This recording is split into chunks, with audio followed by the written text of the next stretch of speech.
right, a very good morning to you. It's good to see you. It is exactly 8 a.m. and that tells you that you are in time for your favorite mid-morning show, and that's not mid-morning breakfast show, your world. It's good to see you. My name is Winnie Lubembe, and today on the show we'll be talking about unlocking value in the young world. And listen to this, there are 800 million young people, and this is in Africa, and of whom 200 million are under the age of 5. And with the growing markets and young productive populations, young world countries actually have the most positive potential trajectory in the world. But here's the big question. What exactly does young world mean, and how is it such an important factor, and especially in today's world? And in today's conversation, you want to stick around to understand more on the same and why this is such an important factor for all of us to, first of all, think about and understand how we can harness the power of this young population, and especially when it comes to preparing for the future. So it's going to be an amazing conversation. I have a full panel this morning, and I'm going to begin on my immediate left, and I'm really trying. We have Mr. Stefan Malabra, I'm just going to say that, who's the chair and founder from Genesis Analytics. Good to have you this morning. Thank you so much for your time, sir. We also have Madam Betty Minor. She's not new to us. We know her, okay? But she is the Director, East Africa, Genesis Analytics. Good to see you. Once again, and previously Cabinet Secretary for Industrialization, Trade and Enterprise Development. Oh, that's a mouthful. Thank you very much. That's a lot to say. Yeah. And then we also have Paul Ngujiri, who's a Principal Financial Services Strategy, again from Genesis Analytics. Good to have you as well this morning. Thank you so much for your time. And we have Belinda Kaimuri, who's a Manager, Climate Finance and Economy, Genesis Analytics. Such a balanced panel. First of all, gender balance, but also in relation to today's conversation, where, again, like I said, there's so much that we're going to cover this morning. But Stefan, let me just begin with you very quickly, because we're talking about a young world, right? And I'm pretty sure a lot of people are trying to understand. So what exactly does young world mean? And, where does Kenya fit in this? But let's get to understand what young world means. So the young world is basically all of those countries that have growing and young populations. Okay. And that's in contrast to the aging world, which we hear about a lot. Right. Europe, North America, China, Japan, where we know that fertility rates are now very low, populations are aging, but in the rest of the world, the young world, we have the exact opposite. So the young world is that group of countries that starts from Southern Africa, across East and North Africa, Middle East, South Asia, and even into Southeast Asia. And it's just more than half of the world's population. And what's interesting for us about this arc of countries with young people, with so many young people, is firstly that by the end of this decade, 4 out of every 5 children born in the world will be born in the young world. Wow. And the second thing that matters to this audience is that Kenya is right at the heart of that, of that young world. Okay. And we believe that, that the young world matters because it's a custodian of the world's youth and therefore of the future. Okay. And Madam Betty, I'm just going to throw it to you still on the young world and how important of a facet is it, and especially for us, Kenya, given, again, over 70% of the population is consisted of the youth. So why is it such an important factor? Because when you think about the young world and the young people and their space, as far as the country in dealing with like economies and economics, politics, health, and all those things, why is it such an important facet to really think about, and where do the young people then fit in the scene? Well, thank you. Given the statistics you have just mentioned yourself, it would be foolhardy to ignore half of the population. So it does matter because it is a significant part of our population. All right. And that is, generally in many African countries currently. Right now, 2 out of every 10 young people in the world between 15 and 35 are African. Okay. By 2030, that will be a quarter, nearly a quarter of the people. No, sorry, by 2040, nearly a quarter of all young people in the world will be African. So for African countries, for African societies, this is a population we need to think about. In terms of jobs, that's always the big one, because how do they stay occupied? In terms, obviously, and that follows up with also in terms of education. What sort of education do they get, and how do they fit into the world that they will graduate into? What sort of, where are they going to get decent jobs? What sort of families are they going to raise? What sort of values? So there's a lot to think about, both in terms of occupation of young people, but at the same time their own participation, because they're a significant part. You cannot just ignore and call them children. They're a significant part and a great resource for the continent and definitely for Kenya. Yeah. But if you look around now, would you say the young people, first of all, understand how important they are, not only for the future, but present? And given what is happening, especially right now here in the country, where the young people are actually taking charge and say, hey, listen, we want a country where we can thrive in. We want a country where we can exercise our democratic right, but still feel safe inside the same. But do the young people at the moment in the country, based on what you have observed, first of all, know how important their existence is, but at the same time, understanding their voice? And have we given them that sort of like environment to thrive? Listening to them and seeing them in action, I'm sure they understand that they play a critical role, and their voices need to be heard, and that they need to contribute to discourse and governance issues on fiscal management. That is what they have been saying. This past, the demonstrations have really been a conversation around fiscal discipline and transparency and accountability, and how to hear them. Now, they may not be expressing it in a way traditionally older people like ourselves perhaps expressed ourselves, but it is a sound, it is a voice nonetheless, and I think it's a critical voice, and they've taken their job very seriously, and they should be commended. Absolutely, absolutely. All right, Paul, I want to say you are considerably a young person. Maybe you fit in that bracket of youth, or maybe probably yes, probably no. No, yes, probably no. Okay, but again, I'm just going to throw this up question to you in terms of, like, as a country, have we given our young people that space to thrive in and really understand how much power they hold in terms of driving our country forward? And then also speak on Genesis Analytics and get to understand really what you guys do and how do you come in to help with the scene? Yeah, I think the young people have been given a very good chance to express themselves, honestly. Right. I mean, I say that because when you look at the kind of expressions and the language that they're using, the quality of the conversations that they're having, I think they have a platform and they have been given enough time and enough airspace and enough information to actually air their views and all that. And even beyond that, if you look at the adoption of also of the technology space across Africa, looking at the demographics, you realize that the Kenyan space, the technology space, definitely, there's a lot of uptake as far as that is concerned. Look at the young ones across the streets every weekend and whatever they're shooting, TikToks and all that. It just tells you that the environment is ripe for them. All right. Probably what is lacking is the opportunities for them to get meaningful lives for themselves. And I think when you listen across the board, that is the cry of many of the young ones. Right. And so from Genesis, what we're doing is we're looking at all those facets of the drivers of the young world, and when we look at the world at large, we look at technology. You look at how do we ensure that we have enabled the young ones to, various companies to come up with technologies that will enable them to explore the opportunities that they are having. And I think that is one key area, because we need a digital economy that thrives even at 24 hours and all that. So how do we ensure that we help the young ones and also the companies to achieve that? The climate considerations as well. The climate change is here, and the challenges are here with us, honestly, to stay.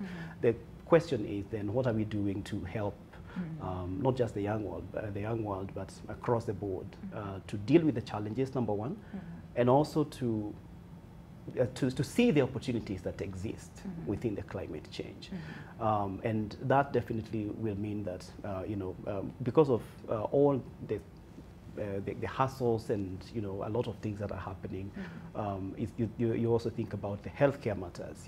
Health is becoming a very important aspect in our lives, and you can actually see the drive to live healthy lives. You can see a lot of the demand to have to eat a healthy diet, the demand to do physical exercises. You look at insurance companies trying to reduce your premiums if you do, if you're physically fit and all that, and our work is to help advise various companies on getting the right digital channels and design channels for better healthcare. Okay. So and then across the financial services, definitely we are also supporting the same. What are organizations and banks doing to ensure that they have tapped into that young world to build opportunities for them, products that speak to them, savings products that speak to them in terms of you invest this, your money market and all that, such that they are, and I like the financial inclusion agenda where everyone has actually been brought on board, where even the young ones can invest the 100 shillings that they're earning today and tomorrow. And right now we're seeing a lot of people, last year or a year before, again, there were statistics that were saying Kenya is not doing well in terms of the saving culture. The young people are not really factoring that. It's like, you're a lawyer, you live now, you don't know about tomorrow and all this. But now we're seeing a shift in the same, where young people are actually taking charge of the same. And you spoke a little bit about climate change, and I want to bring in Belinda or the same, because again, climate change, this is such a big facet, and unfortunately, the global south is bearing the biggest brunt of the same, and Kenya not spared either. So why is it such an important facet as well to think about climate change when we're talking about the young world? I think it's looking at the young world and the population that it has. We have seen them as being the mobilizers of our bringing awareness. We're seeing them in these climate conferences, bringing the conversation and even being brought to the table to speak their mind and to offer solutions. We are seeing them being holding their governments in check on what they're doing towards climate. How much are they designating, for example, to respond to the impacts of climate change? For example, the floods that we see recently. How has the government done that strategically, that there's funds for response and early action, and then also for building back better, right? We're also seeing them as developers of solutions, especially on mitigation and adaptation. They're the ones who are coming up with the innovative platforms. We have seen a lot of digital platforms coming in to cover the early warning and providing weather information to the farmers, for example, so that they can be able to plan better their planting cycles, for example. So they have been enablers throughout, and they have been bringing in solutions on how we can be able to achieve this. Whether if it's looking at what are we doing in terms of even enforcement of laws, for example, on protection of riparian land that now people have moved away from given the floods, right? So that's another way of bringing that awareness, and we are seeing them holding the government in check and asking them, what are you doing to enforce this kind of environmental laws? I mean, we saw this last year during the Africa Climate Summit, where the young people, student children as well, and said, hey, listen, we are the future of this planet, right? And you guys are messing it up for us, so it's up to us to take charge. It was really beautiful to see them taking charge and saying, we want better and we demand better, which is good to hear. But Stefan, so in what areas then do young countries, and especially, need help? I know we've talked about climate change a bit on technology and the financial aspects of the same, but what other areas do the young world need help? So if you think about the young world, it's so many countries and they're so diverse, from India all the way through to, let's say, Malawi or Namibia, from 1 billion people to 2 million people. So what do they have in common? Well, they are all going through really critical transitions at which they need to succeed in the interest of their people. So for example, the first one is a human transition. It's exactly that massive group of young people. In Kenya, half of the population is under the age of 20. 24 million people, 27 million people under the age of 20. So we have to look after this cohort in terms of health, in terms of education, in terms of confidence, in terms of social environment, in terms of security. So that's the one transition, is a human transition. But as important is the economic transition. These countries really need to find ways to create employment and income opportunities for these young people, which means that the economy itself has to look very different 5 or 10 years from now than what it looks like today or 5 years ago. So those are two of a number of transitions, and the other ones being climate, for example, that we mentioned. And then maybe one more that I should mention is governance. Is that in order to get all of this done, countries need to be governed in a different way and in a more effective way than ever before. And I was reading through Genesis Analytics, and of course, one of the things, again, that you mentioned, especially when it comes to the transitions, is the reconfiguring of economies and human transition, again, which you've mentioned, and a just climate transition. And can we emphasize a little bit on the same, and this is as far as a just climate transition, where you see, I mean, according to Genesis Analytics, it's both to decarbonize and to manage the human and economic impacts of a global crisis that they did not cause. So can we emphasize a little bit on the same? So this plays out differently in different countries in Africa. So for example, in South Africa, there's a lot of decarbonization that's happening because the coal has been the main source of energy. As that happens, you find that populations or communities around those coal mines and power stations are going to be disadvantaged and have to be looked after. And in Genesis, we engage in quite long-term programs to achieve that. But Kenya is very different. Kenya actually is in principle a low-carbon economy, but Kenya suffers because of the impact of climate change. And it suffers disproportionately, as most countries on the east coast of Africa do and will continue to do. We see that in terms of floods, we'll see that in terms of drought, and we'll see the impact on agriculture, which is of course a mainstay of the society. And so there's a lot of attention that needs to be given in terms of climate smart agriculture, in terms of disaster risk management, a whole host of interventions to protect. And to, as you say, to protect those people who did not cause the problem in the first place. That's true. Yeah, I see that. And Madam Betty, again, given Genesis focus, and this is as far as the global business services is concerned. So, what do you think are some of the prospects, for the sector, especially here in the country? Oh, I think it is very exciting. Paul mentioned that one of the areas of work of Genesis is on digital economy and building up our capacity.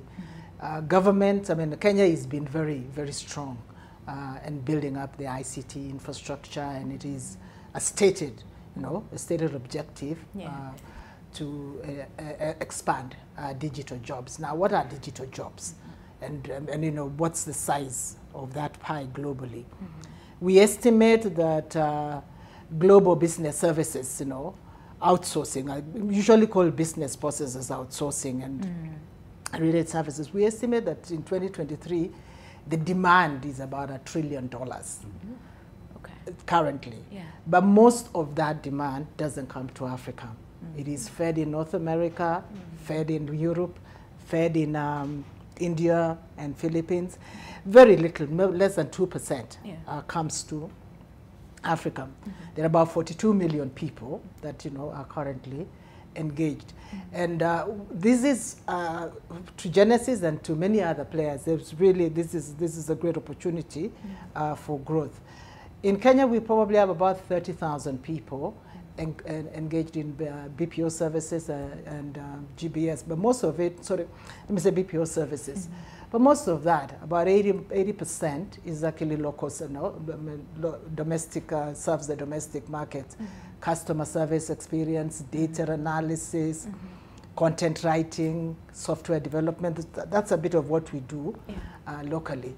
But the demand, the global demand is much, much larger.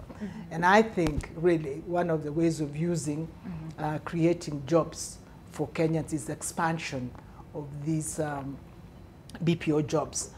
The president recently opened a firm, CCI, in Roiro, offering services to American companies. So, working with partners and and companies such as those that bring demand from outside the world, demand from outside Kenya, demand from Europe, demand from Australia, demand from North America, and demand from other African countries, can create more jobs. Going at our current trajectory, maybe about 60,000 people may be employed in GBS by 2030. But with acceleration, you can actually increase the number to 100,000, 200,000 people. So this, for me, is just speaking to what Paul said, expanding the digital space and the digital economy, utilizing Kenya's brilliant talent, utilizing our good command of English, using our geographical location and our ICT infrastructure can really be put to use to create more and more jobs for our dynamic young people. I see that. I mean, you say good command in English. I remember on X, there's a fight between who speaks better English. But hey, we're not going to go into that.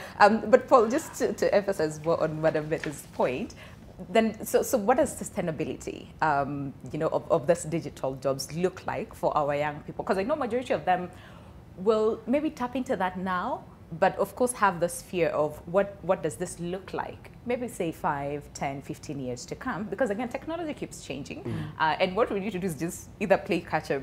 We don't have a choice, right? So then, what does sustainability look like for a young person who's watching us and maybe has harnessed, you know, the power of digital jobs just to make it sustainable in the next few years?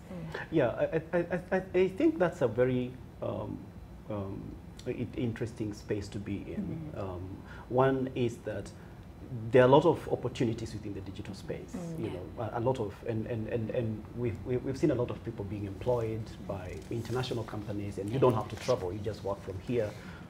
That doesn't mean that we don't need our education, and you know, and I think the best advice that the young people should have is that we don't.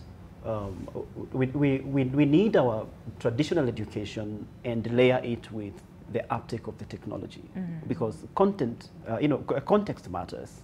Because you cannot say that because I have TikTok, you know, I have, I'm earning a small amount of money on a weekly basis and all that, that's enough. I think that is one of the items, one of the areas that probably the young ones need to actually look at and see that very soon some of these opportunities will end. How do I tap into longer term opportunities, you know, including exactly the BPOs, the services and all that? How do I tap into the some of the value chain companies that require my services across Africa? Because I mean, truth be told, there's a lot of work and opportunities that exist digitally, and if we don't seize the moment to look for them, I think that would be the biggest mistake. Or sometimes, again, some of these things become obsolete, where whatever heat, for example, 5 years ago is no longer, you know, what is the in thing right now. Exactly. And in the next 5 years or 10 years to come, something else will, right? So this ever-changing, you know, nature of technology, then I think places at a point where not only just the young people, but everybody really in general to tap into that and make sure that we are abreast. Because I know most of our parents are like, in technology, that is not for me. You know, leave it to the young people. But Belinda, so then how can because I know majority of the people would say, young people would say, the government is not doing this, the government is not doing that, and especially when we're talking about climate change, because I know this is mostly your area. So then in what ways can they participate so that we don't wait for big conferences for us to go and say, we demand, we want, right? But in what ways can they, every single day maybe, in their own little ways and leveraging on the power of technology, contribute towards a better planet for, you know, for the young people in the future? So in what little ways can they participate? I think one of the ways we have seen them participate is bringing awareness. And one way to do this is to create communities amongst themselves and to where they can be able to share ideas, share knowledge, and even the kind of projects that they're already doing. And this way it's a platform for them to garner momentum, so that by the time that these conferences happen, you have a structured approach on how you are bringing the issues to the table. And then another way, one is they are innovators, right? And they have big ideas, whether if it's a digital idea or if it's something, a product that they're developing, right? So bringing that awareness. we do a lot of those case studies and how these products can be able to bring some kind of solution. And so once they're in those communities and they share what they're already doing, and then again bringing momentum, and then they are seen at a higher level, if it's government, if it's at the regional level, even at the international level. And these are the technologies that we need to be able to respond and manage the climate risks that we are facing. I see that. And Stefan, coming back to you to really understand how the genesis, because again, I was reading and it says the firm positions itself at the intersection where markets meet the state, offering expertise in both the public and the corporate sectors.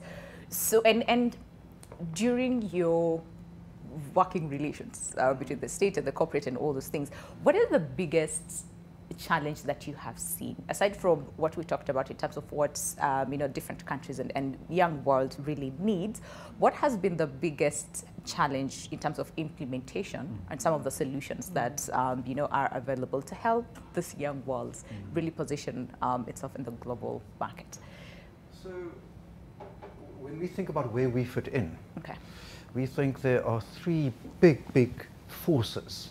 And we are like a small connector between these big forces. And the one and by far the most important of those big forces is in fact, of course, the people of a country and their government.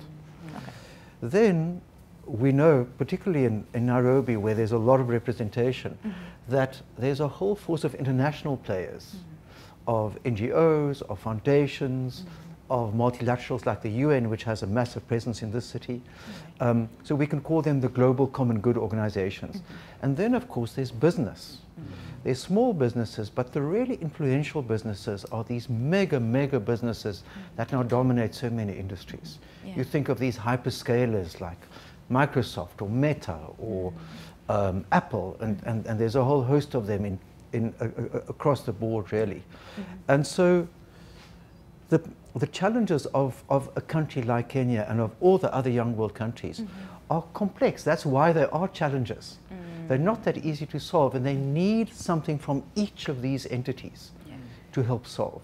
So there needs to be coordination between them. I think that's the one element. I think the second element is that ultimately countries want to, they want to create their own future. They want to decide how to solve things. So you need a bridge between international best practice and the reality of the context. So Betty has an understanding of Kenya that I will never have. But it might be that there's somebody sitting in another country, it might be Bangladesh, it might be Indonesia, that has something to teach us. So it's how we bring those together, which is really where our own stance as a company comes from, which is we think of ourselves as a global African company to provide that bridge.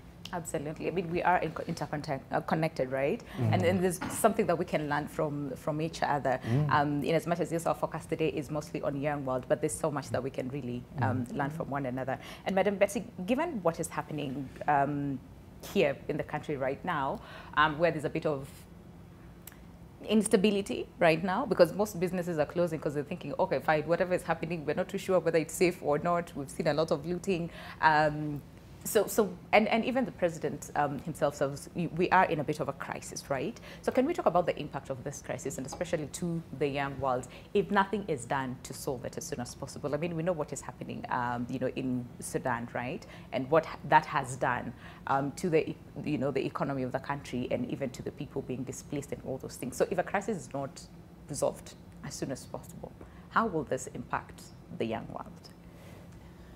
It needs to be. It is true. We are in a dilemma, a bit of a dilemma, really, because this is a public interest discussion, but we need to be able to all step back from hard stance and be able to dialogue and ensure we understand. I think what the young people have said in Kenya is we would like XYZ. They've listed several things, including fiscal discipline and accountability, and I've seen a list of things, and they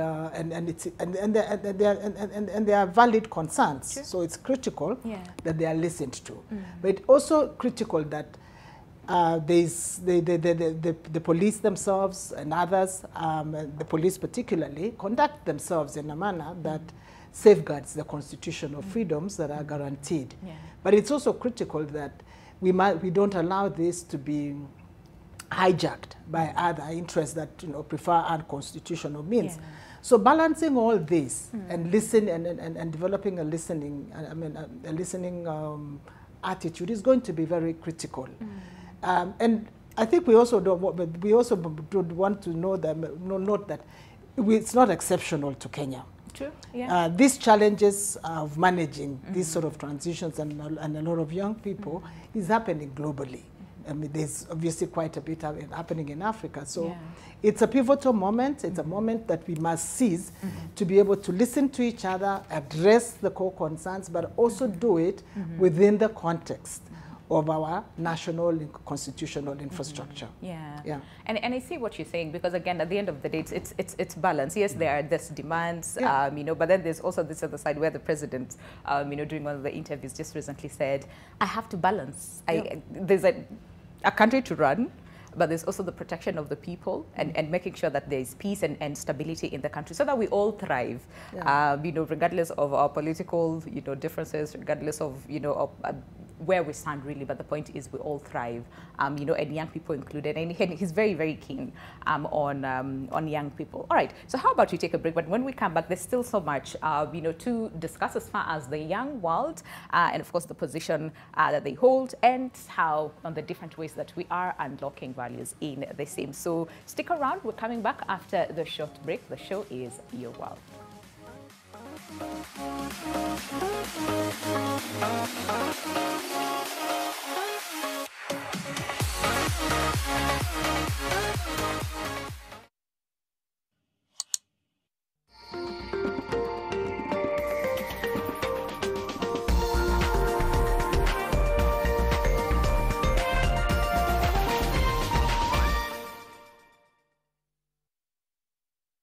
Nivea Pearl and Beauty Deodorant.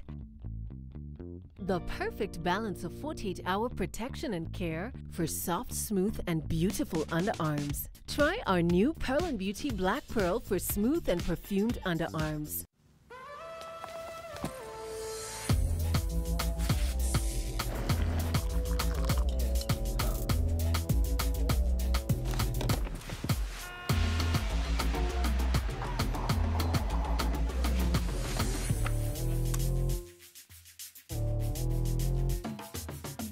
The moment is yours. Seize the day. Changamkia your potential with new Nescafe 3-in-1 Creamy White. Reach your audience instantly and make a lasting impression with Nation Sema. Affordable bulk SMS at 0.3 Kenya shillings. Own sender ID for 10,000 Kenya shillings plus 10,000 free messages.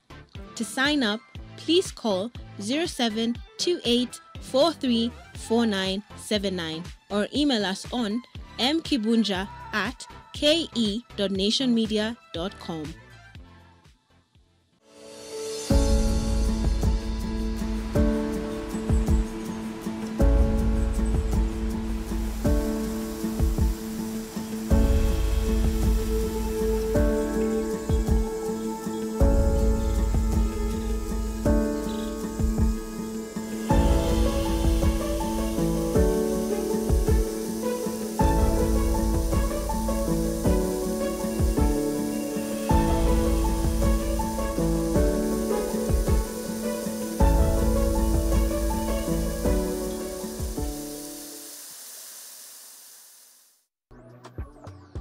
Why are you shouting? I quit.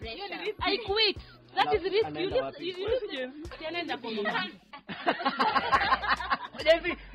Anakuja kazi kitu 9:30 alafu nauliza why you late? Sasa nikose kunywa chai. Nilikuwa natoka nikaona hiyo nguo ikaipoa. I have to buy another one.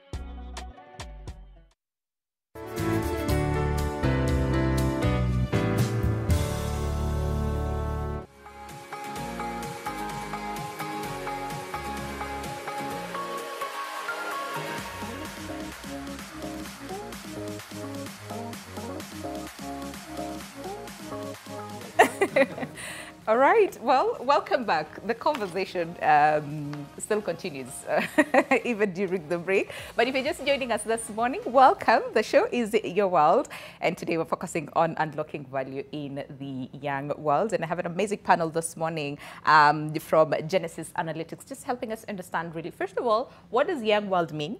Okay, and you know, what their role is and what values can we unlock, okay, and especially when we're talking about the young people, because like we said when we started the show, 800 million people you know, are in Africa, and of whom 200 million are under the age of 5. So there's so much potential that we can harness from the same. And Paul, I'm just going to start with you in terms of then understanding, again, like we said, the potential that young people, you know, have, and they carry there. They have the energy. A lot of people, you know, would say these ones, they have all the energy. So give them, you know, all the support that they need. But to some young people, not to some young people, to all the young people, what exactly does support look like so that then they thrive in terms of, you know, contributing to a larger scale to push the young world forward? So what exactly does support look like to them? Or maybe to the ones that you've spoken with, what are they saying as far as support?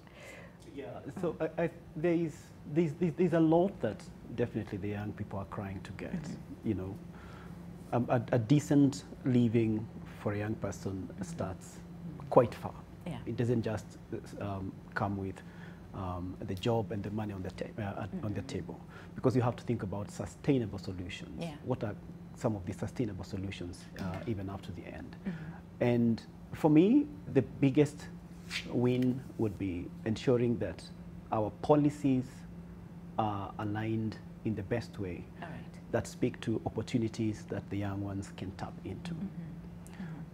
Our policies around manufacturing, for example, our policies around ensuring that we have opened up the markets for everyone to travel around and you know, and invest in any business that you want to, because these are, a lot of people are very talented. You look at what they're doing with their small money, whether from their parents' pocket money, and the mind, the thought process that they have to a lot of solutions. I think the key thing that I think the biggest hindrance on this one is policies that are aligned with that part of the demographic, and really trying to understand exactly who are these people, how do they want, what wins can we get from them. So anything around, I think, digital space, because they are big in the digital space, what policies are we driving to ensure that they have won as far as that agenda is concerned? Probably some of the policies that are detrimental to the gains that they are getting, I think that's where they also make a lot of noise, you know, because they're looking at, it's a very small amount that we are getting, so you should not take anything from what we are getting. So I think that kind of a conversation is what will win. I see that, yeah. And I do not want to lose it. Belinda, one sec before I come to you. Madam Betty, so then, it's said time and time again that Kenya is one of those countries where we have the best policies, we have the best laws, but then implementation is where, you know, the challenge comes in. So then how do we, having served before in the ministry, I'm pretty sure there's so much that you know, you saw and probably that we can learn as a country, especially from like other countries. But when it comes to implementation of some of these policies, what are some of these areas that we need to sort of like prioritize on so that we give the young world a chance? As Stefan mentioned, and I guess we all know, life is really quite complex. It is. Intentions that are expressed in policy statements need to be backed up by the necessary resources, need to be backed up by necessary programs. And sometimes, and I think first of all, I think Kenyans beat themselves harder than they should, because actually a lot of things have been done in Kenya over time, you know, over the last 60 years. A lot of things. We wouldn't be, we're not the same place we were in 1963. That's true. So this beating ourselves needs to stop. But that having said, it doesn't mean that there is a lot of room for improvement in ensuring that the plans are aligned with the resources, and that that the resources are applied diligently. We've been talking this week, when we're talking financial issues, finance bill issues, the big question that comes up is issues of leakages and waste. Now, when there is leakages and waste, then it is impossible to match the resources with the intention. So that is areas that we really need to keep looking at. Yeah. But thirdly, sometimes we might have, you know, we have a challenge because we have a plan that really can only be delivered, say, perhaps in 15 years, you know, in full measure.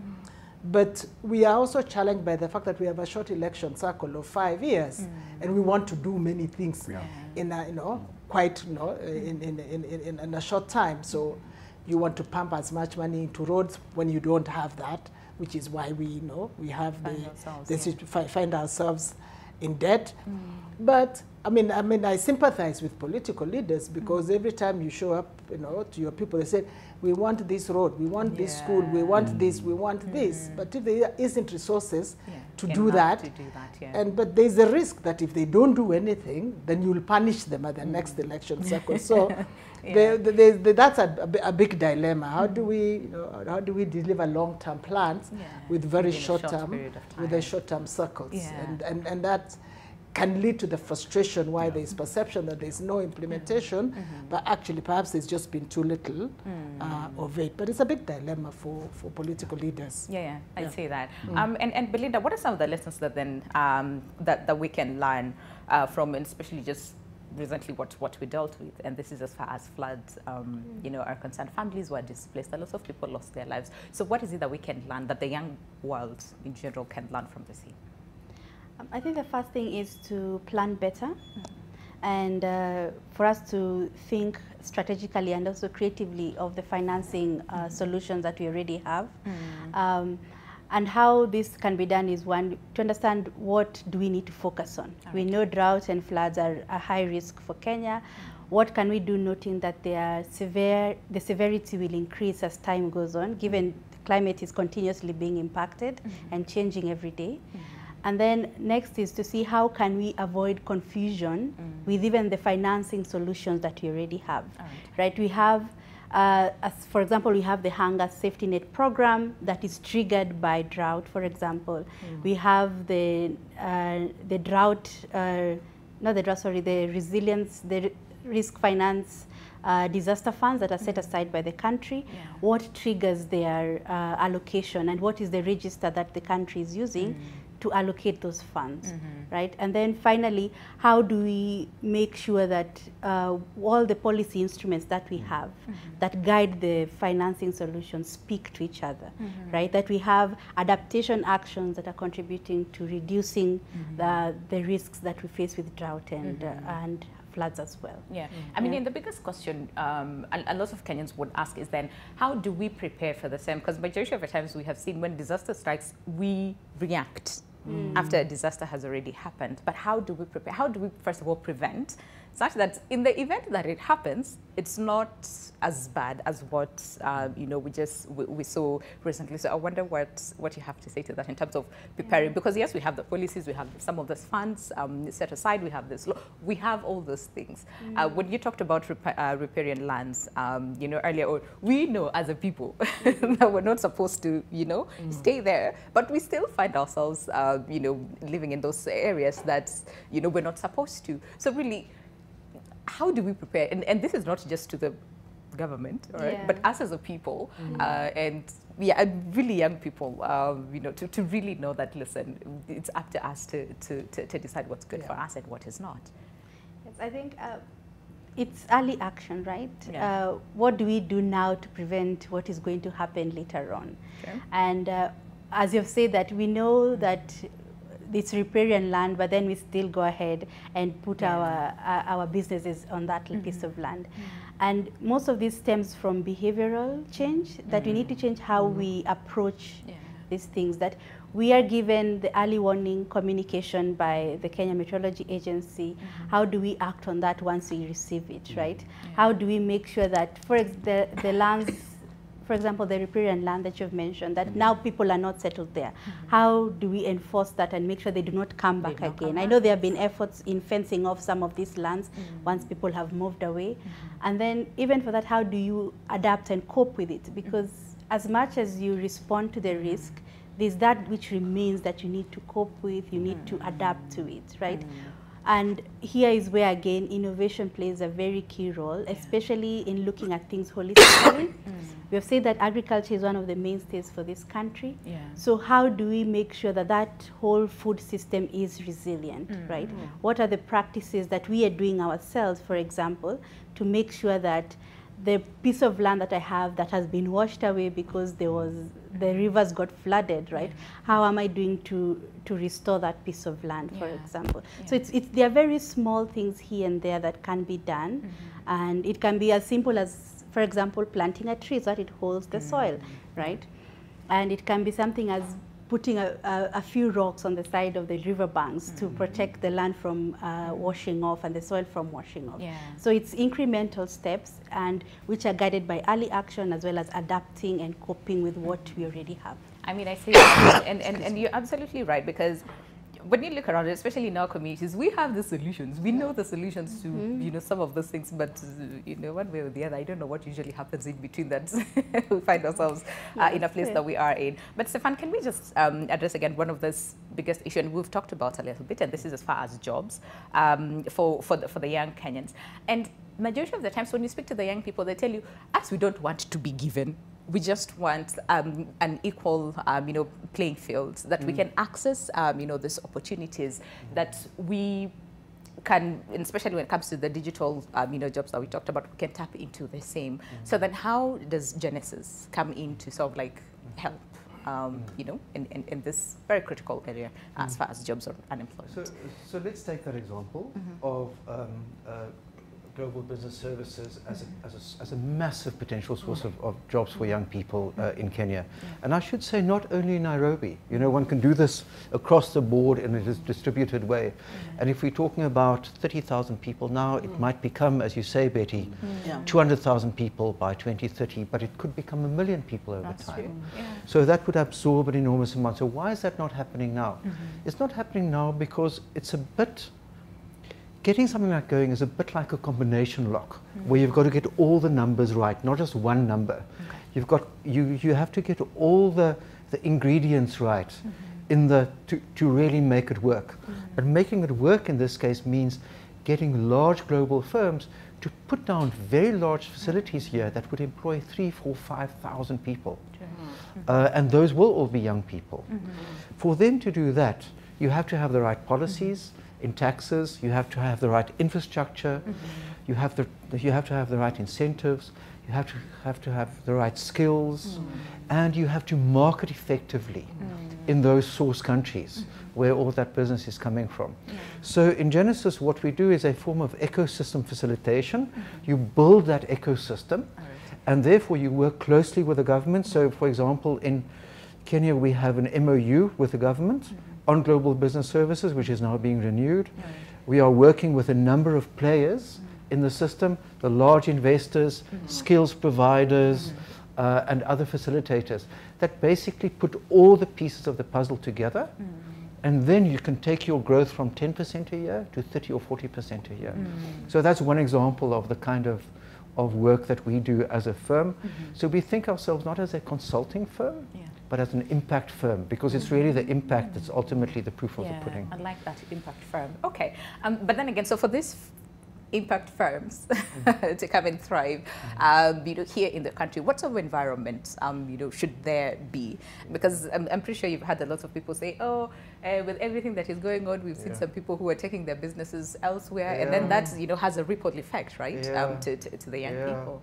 Can I maybe answer your question by saying why this is such a great country to be in, what the pluses are? Because, you know, one part of success in life, one path to success in life is to focus on your strengths. So, you know, one massive strength is a very well-educated population. Another strength, and in a way that's one way of seeing what's happening the last week, is that people in this country have a voice. They have freedom, they can express their voice. When young people join Genesis, the first thing we tell them, first thing we like to teach them is to say, speak up. Even if you are the most junior, youngest person in the room, you have something to say. Say it. And then actually another thing we teach them is also something that I've learned from Kenya, and that is to pivot to action. This is an action-oriented country. The Yeah. government can move very quickly. And has, I mean, for example, Betty, in the time of COVID, you know, I think there was tremendously quick responses under very difficult circumstances. I see that, and just can we think back on the same, especially, you know, during COVID, and then we'll come back and talk about, you know, the regional integration policy. But really, you know, during, you know, a time of crisis, global crisis, you know, as far as COVID is concerned, you know, should we find ourselves in, you know, such a crisis? Hopefully we don't, because it was just a mess. But if we find ourselves in such a situation, what is it that we need to, you know, sort of like prioritize and manage this crisis? Let me build a bit before tackling that part. Let me build a bit on what Stefan was saying. Yeah. It's critical, you know, the jobs will be created by the private sector. Yeah. Jobs can be created by government to, you know, for public officials, but real, you know, lasting jobs need to be created by the private sector. So a critical component is ensuring that the private sector has a place to thrive. You asked what will bring this GBS work. Yeah. A clear environment that attracts those jobs needs to be created. Predictability, if there's anything that businesses are always speaking about, and that, you know, even from my days when I was at the Kenya Association of Manufacturers, if there's one thing you require from the public sector, is predictability of policy, that what obtains today is going to obtain in 5 years, and if it isn't, then the framework for changes is not, no, it's not abrupt, but it is clearly predictable. So people don't plan for a year. They plan for 5, for 10, for 20. So they need to be certain that, you know, whatever it is that supports investment needs to be consistent. Yeah. Clarity of decision making and, you know, and matters of red tape and bureaucracy, those are things we've had to deal with a lot. And especially in the context of devolution, you're subjected to multiple you know, regulations. So I think the business environment is what is critical for attracting these jobs. But as you mentioned, Kenyans are also very innovative and very resilient. A lot of the young people that have been speaking out in the last 2 weeks have taken particular issue with the digital tax. And the argument is that is the space we find ourselves in, which is the digital job. So you've seen a lot of creativity, and I think that's something to be nurtured, especially amongst young people. But it is part of Kenya's spirit. You asked me about the experience of Kenya around COVID, but I think it was very exciting. I mean, COVID was scaring for everybody around the world. Nobody had ever experienced that. Nobody knew what to do. Country shut down. We're all learning as we're all learning. And we needed, you know, things like PPEs quite quickly. But you remember how quickly you in Kenya started to produce the stuff to the point where we were exporting it. So I think we have resourcefulness within us that, if channeled well, can help us master challenges, even as the ones that we're currently experiencing. I see that. And when we talk about then the regional integration policy, how is that going, would you say? Africa is a large market, 1 billion plus people, but it's a continent that trades the least with itself. Less than 20% of all Africa's trade is with itself. And there's been desires over time to ensure that we can trade better with ourselves. Europeans, Americans, Asians, more than 50% of their trade is with themselves. So the Africa Continental Free Trade Area is our current baby for really boosting the internal markets within Africa. So the big thing is we have begun. We have begun the journey of a single market in Africa. That builds on previous regional integration efforts like the East African Community. But having begun, we're not there yet. And it is a project that we really need to sustain. What are some of the challenges? Some of the challenges are simple. transport and infrastructure, getting goods from Nairobi to Lagos is not, we're not linked. But in addition to transportation and infrastructure, our bureaucracy and different, trade facilitation processes can take so long. But I think for me, the big other challenge why we haven't seen a greater growth of trade within Africa is that we produce the same things, and a lot of it is not value added. We sell primary products, and when it is value added, we're all doing exactly the same thing. When we started the East African community, there was a lot of trade coming from, say, Kenya to the region. But over time, those countries build up their capacity to produce exactly those things. So that goes down. So you need to diversify what we are producing. You also need to really collaborate across regions with regional value chains. But it's critical. The other thing, because I know we're probably running out of time, is also the absence of integrated financial systems. It's difficult to pay somebody in another country, short of using just banks that have regional presence that you can deposit in my account there, and then he gets services in his account on that bank. It's very difficult. We don't have integrated payment system. So there's work to be done to help us realize that dream of an integrated African market. I see that. And Pam, very quickly, so then how do we, make the most, of this larger market when we're talking about, regional integration? Very quickly, in 1 minute. I'll be very brief. I think, and Betty has spoken about that a lot. Diversification of the products that you're making from a policy perspective. When I read the Continental Free Trade African Agreement, there are tremendous opportunities that actually we can come up. Having access to a whole 1.3 billion customers across the 55 countries, I think that's a tremendous market that we can unlock a lot of value. And not just that, by also bringing in a lot of foreign investment. And, getting that FDI definitely means that we're getting more capital, better technology, we're getting more skills. And I think that's exactly what the young people are desperately in need of, if you think about that. So opening that market is key. And this is where Genesis comes in to help? That's exactly where Genesis comes in. Okay. All right. And Belinda, again, very quickly in 30 seconds, in terms of then, what should we do better? How do we move forward, to sort of like cushion, the one young world from the harsh effects of climate change? Yes, I think just as you've mentioned that it takes incremental steps, right? The first step is understanding what is needed. We know we need to decarbonize. We know we need to adapt to the risks that we're facing. And we also need to make sure that any kind of solution that comes out of this is resilient and is for the long run, right? And so that is one thing that we can do.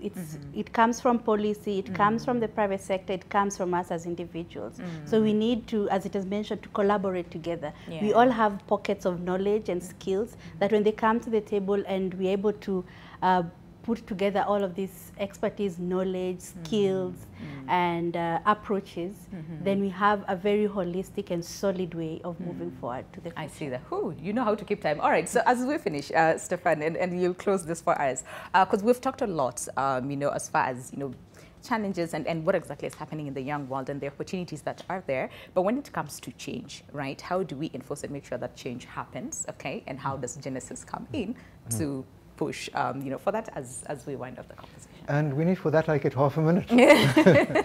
I think be aware of all the dangers because they are real and they come back to bite you. That's true of climate, it's true of excluded young people, but at the same time also accentuate your strength and the positive. And I think that's what's happening in this country. Maybe some things are forgotten too easily, but I think there's also an enormous amount of forward momentum that comes from so many parts of society, different ages, inside government, outside government. So there's a lot to work with here. I see that. All right, so allow us to end the conversation here, because I know we can be here for like 5 hours, but in the interest of time, we have to say goodbye. But a special thanks to you, Mr. Stefan Malaba. I am sorry again if I butcher that. Chair and founder, Genesis Analytics, Madam Betty Minor, Director, East Africa, Genesis Analytics. Paul Ngunjiri, who's a Principal, Financial Services Strategy, again from Genesis Analytics, and Belinda Kaimuri, who's a Manager, Climate, Finance, and Economy as well from Genesis Analytics. Thank you very much. All the very best as well in your endeavors. And thank you for staying with us until the end of the conversation. And remember, like I said, we cannot forget what is happening here in the country. So let's, yes, demonstrate and exercise our rights, okay, peacefully. But at the same time, take care of one another. So enjoy the rest of your day and stay safe. Goodbye.